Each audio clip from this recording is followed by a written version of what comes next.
In today's video, I'm going to teach you how to create a contact in Salesforce. Whether you're new to Salesforce or just need a quick refresher, this guide will walk you through the process step by step, ensuring that you can efficiently add new contacts to your database. Let's get started by logging into your Salesforce Lightning account.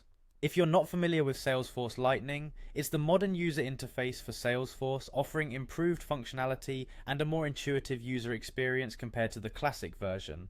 Once you're logged in, you're going to navigate to the left panel where you'll find several options. Here, you'll want to click on Contacts. This will bring up the Contacts list view, showcasing all the existing contacts you or your organization have already saved. At the top right corner of the contacts list, you'll see the New button.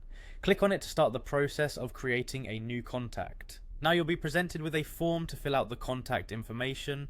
This is where you'll enter all the relevant details about the person you're adding. Begin with the salutation, though keep in mind that this is optional.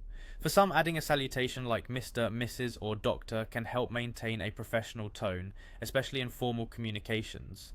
Next, you'll need to enter the first name and last name, which are mandatory fields. These are crucial as they form the basis of how you'll identify the contact within your database. Moving on, there's the option to add an account name. This is not required, but it can be very beneficial if you want to link the contact to a specific company or organization.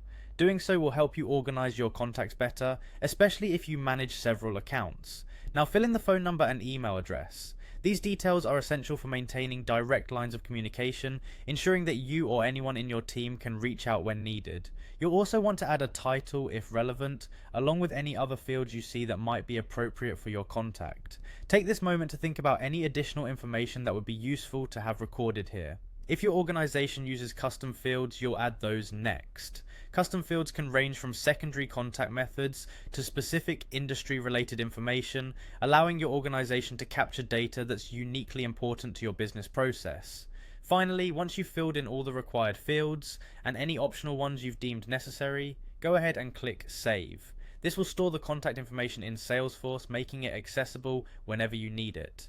And there you have it. You've successfully created a new contact in Salesforce. Make sure you save any crucial information and update contacts regularly to keep your database current. Thanks for tuning in, and feel free to leave any questions or comments below.